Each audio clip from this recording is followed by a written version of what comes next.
Selamat datang di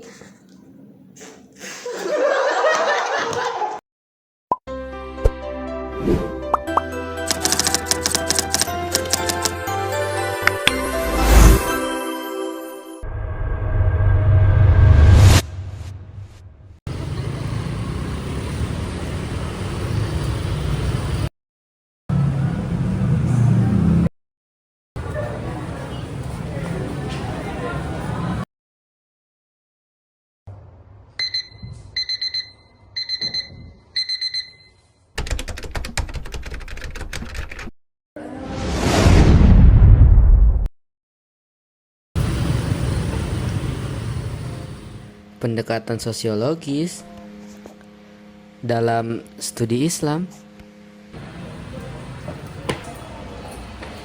Lalu dalam kehidupan mahasiswa,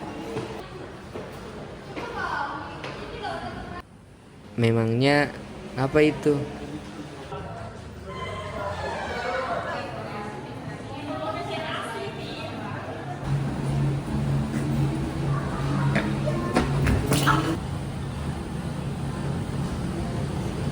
Apakah ini termasuk contoh pendekatan itu?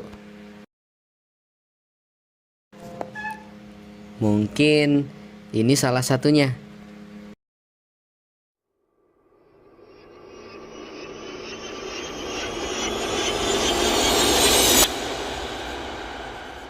Assalamualaikum warahmatullahi wabarakatuh.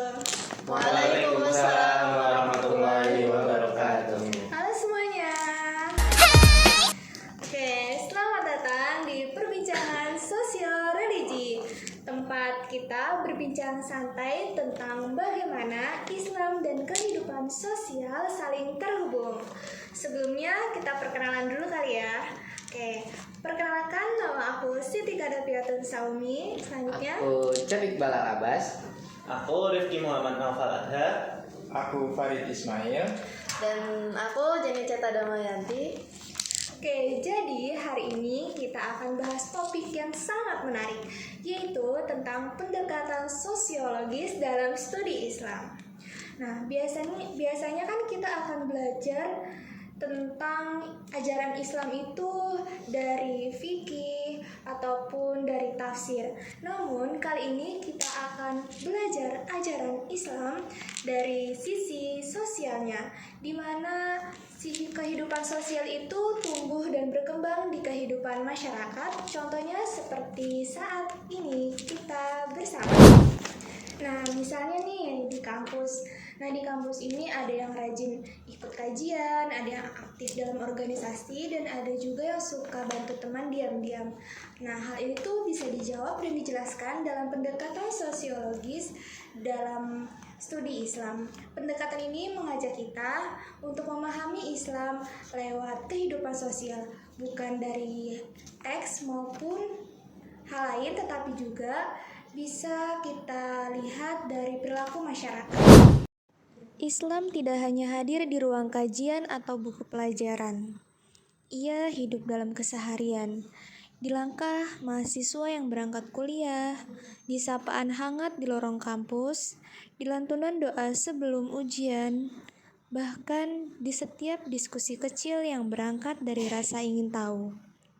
Perbincangan sosio-religi hadir untuk mengajak kita melihat Islam dari sisi sosialnya, bahwa agama bukan hanya soal ritual, tapi juga tentang bagaimana kita hidup dan berinteraksi sebagai manusia. Ini adalah panggilan untuk merenungkan sejauh mana nilai-nilai keislaman benar-benar mewarnai perilaku kita dalam bermasyarakat dan menghadapi isu-isu kontemporer. Mari selami lebih dalam, temukan jawabannya, dan jadilah bagian dari perubahan positif yang dimulai dari kesadaran bersama. Sosiologis itu kan ilmu yang mempelajari tentang hubungan sosial antar manusia. Jadi kalau kita bawa ke studi Islam, itu ya kita belajar mengenai nilai-nilai, apa aja sih nilai-nilai yang kelihatan di kehidupan sehari-hari. Jadi kayak bukan cuma teori doang, tapi benar-benar kita wujudin. Contohnya membantu dan peduli sama teman. Jadi kita nggak cuma hafal doang, nggak cuma ngutip ayat doang, tapi kita harus dipraktekin juga di kehidupan sehari-hari. Contohnya kayak yang tadi dijelasin sama Devi. Nah, di situ kelihatan kan sejalan nilai-nilai Islam dan kehidupan sosial. Setiap orang punya cara sendiri dalam mengamalkan ajaran Islam. Ada yang mengekspresikannya lewat ibadah, ada yang memilih aktif dalam kegiatan sosial, dan ada juga yang menolong diam-diam tanpa penuh sorotan. Semua itu menunjukkan bahwa Islam tidak tunggal dalam bentuk, tapi beragam dalam praktik. Pendekatan sosiologis membantu kita memahami keragaman itu, bahwa perilaku keagamaan selalu dipengaruhi oleh lingkungan sosial dan budaya tempat kita hidup. Nah, sebenarnya itu konsep pendekatan sosiologis itu udah ada pada zaman dahulu. Nah, pada zaman dahulu itu contohnya itu pada saat Ibnu Khaldun. Nah, Ibnu Khaldun itu menjelaskan mengenai konsep ashabiyah. Nah, ashabiyah ini yaitu semangat sosial yang menggerakkan masyarakat itu agar maju. Nah, lalu pada zaman modern ini itu ada nama tokoh yaitu namanya Ali Syariati. Nah, beliau ini memandang Islam itu sebagai kekuatan sosial yang dapat menggerakkan perubahan. Nah, terutama itu juga pada generasi muda. Jadi, kita itu sebagai mahasiswa juga memiliki peran penting dalam kehidupan sosial. Nah, itu membawa nilai-nilai Islam itu ke dalam kehidupan masyarakat. Dalam sejarah panjang peradaban Islam, banyak tokoh yang melihat agama sebagai kekuatan sosial. Pendekatan sosiologis mengingatkan kita bahwa memahami Islam bukan hanya soal teks, tapi juga tentang bagaimana nilai-nilainya diterjemahkan ke dalam tindakan yang nyata.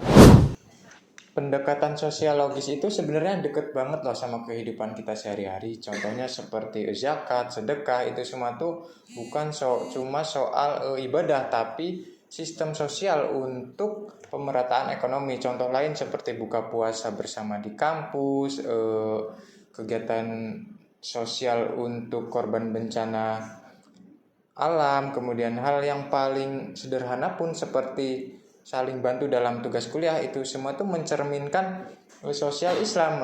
Jadi pendekatan ini tuh bikin kita sadar kalau Islam itu tidak cuma hanya di masjid, tapi ada di interaksi kehidupan kita sehari-hari.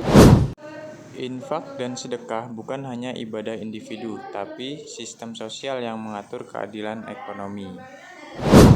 Dari semua pembahasan tadi, kita bisa lihat bahwa pendekatan sosiologis bikin kita lebih paham bahwa Islam itu dinamis dan hidup di masyarakat. Islam bukan juga hanya tentang ibadah pribadi, tetapi juga hubungan sosial, gimana kita saling peduli dan saling menjaga harmoni. Setuju banget nih. Jadi pendekatan sosial itu bukan berarti secara teori, tetapi juga bagaimana cara kita berpikir untuk mengajak memahami Islam secara lebih nyata.